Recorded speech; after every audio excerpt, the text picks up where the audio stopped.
starting to look a little bit more like spring. Lots of moisture flowing into the central U.S. and strong jet stream energy emerging from the southwestern region.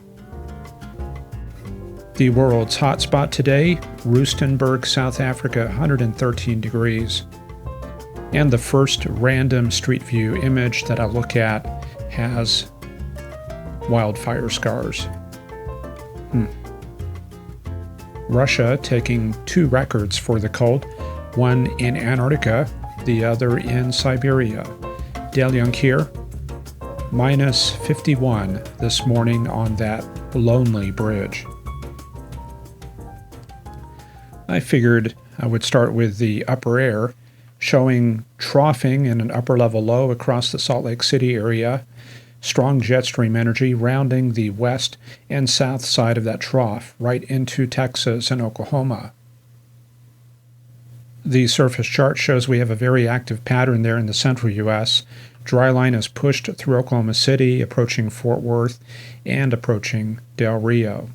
So this is all plateau air from the northwest deserts of Mexico, and this is more of a Pacific source region in the Panhandles and New Mexico. The satellite imagery does show a very active weather pattern, moisture advection, warm air coming up from the Gulf and infiltrating eastern Kansas and western Missouri. Strong dry slot through West Texas into western Oklahoma, and further to the northwest, cold temperatures in the mid and upper troposphere associated with that upper level trough across the Four Corners. The Storm Prediction Center has an enhanced risk of severe weather across the Topeka and Kansas City area. And a couple of mesoscale discussions in effect. The most significant one, that's going to be right there along that warm front. And just a classic setup. Dew points are a little bit on the low side. However, there's just enough shear and instability to support a round of severe weather.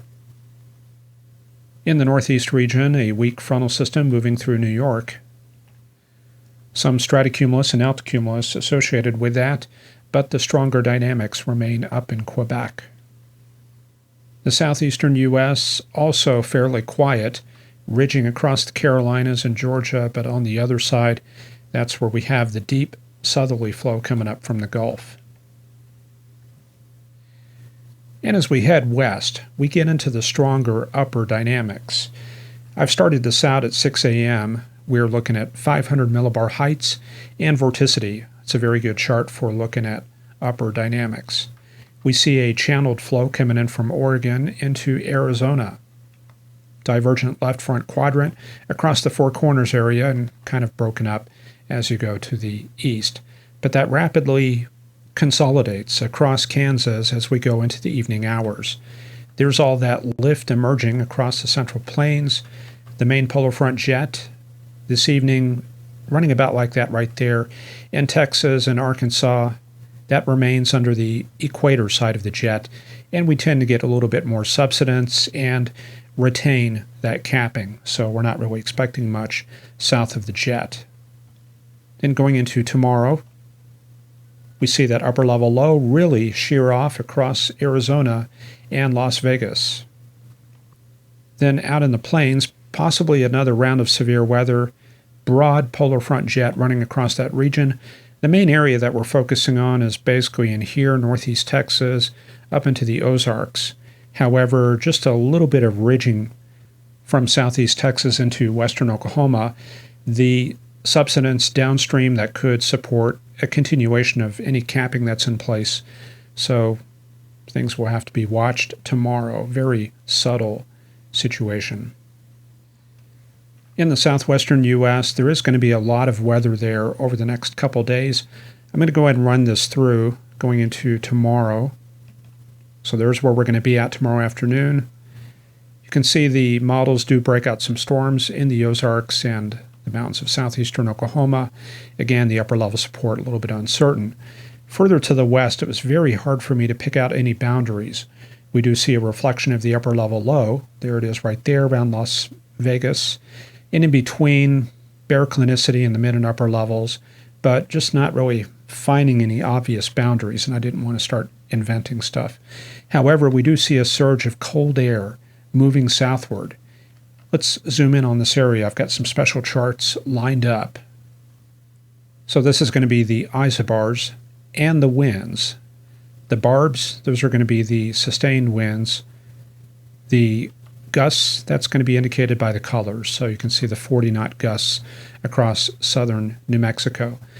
Now, what is significant here is the gradient. Right in here, this is a push of much colder air.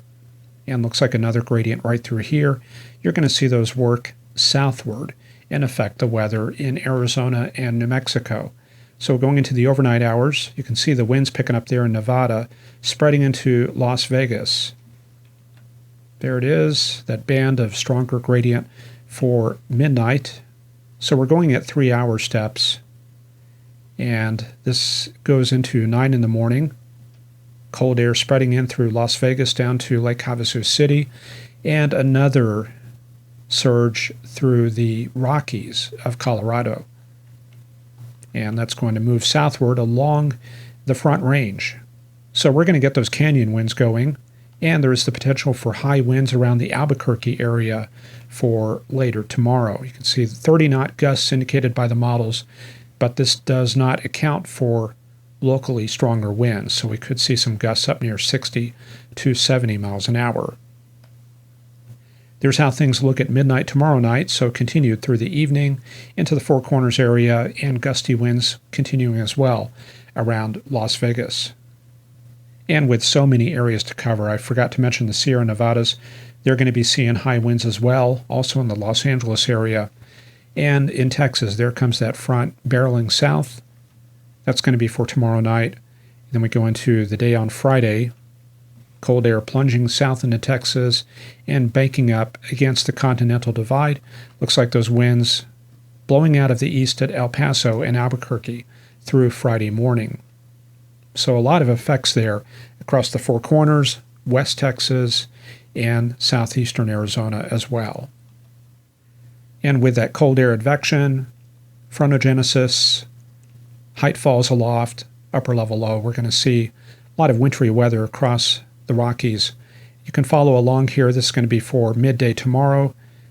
Snow spreading down from Denver to Trinidad, and snow showers all the way back towards Cedar City. And we go into tomorrow night, snow showers and rain showers throughout New Mexico and Arizona.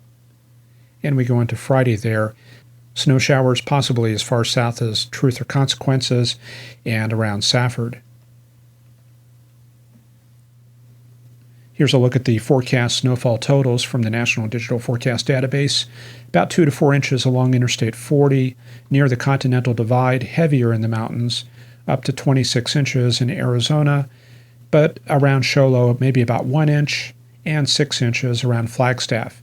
Nothing for Albuquerque, maybe about 1 to 2 inches around Santa Fe. Then as we go north, we get in some heavier amounts. Denver looking for 14 inches, about 9 inches at Colorado Springs, 15 at Walsenburg, 3 at Pueblo, and 4 at Alamosa, but some much heavier amounts up in the higher terrain. Let's take another look at the upper dynamics, looking at 250 millibars instead of 500. So this is showing directly the polar front jet. This evening, it's going to be centered basically around Roswell to Lubbock, the divergent left front quadrant across Kansas. Then going into tomorrow, a broadening of the upper level jet, so not really concentrated as far as dynamics. However, still looking at about 90 knots aloft, so that is some fairly potent bulk shear. We can go to 850 millibars to look at the low-level jet. For midday today, looking at about 30 knots, this kind of general cyclonic flow there, heading up into Kansas, and then by evening, looking at about 35 knots, flowing up into eastern Kansas. Then overnight, we developed this 55-knot jet across Oklahoma City. It becomes rather veered for tomorrow, but you can see even by 6 p.m., still looking at about 25 to 30 knots. So the contrast between that and the surface flow, if you get some good backflow at the surface, you can develop some strong curvature and shear. So back to that surface chart. Now maybe you have a better understanding of what's going on. Let's take a look out there in the Pacific. Much more meridional, and we've got very deep southerly flow coming all the way up into southeastern Alaska and northerly flow in western Alaska. So most of this energy will be heading up into northern British Columbia and the Juneau, Skagway, Yakutat area. And we've got this ridge on the west coast which will hold in place for a couple days and keep the weather fairly calm. And out there in Canada, not very much going on. A weak frontal system in the Northwest Territories bringing northerly flow into Yukon and Alaska. And for the Atlantic, a string of well-developed frontal systems all the way from the central Atlantic up across Scotland and into Norway.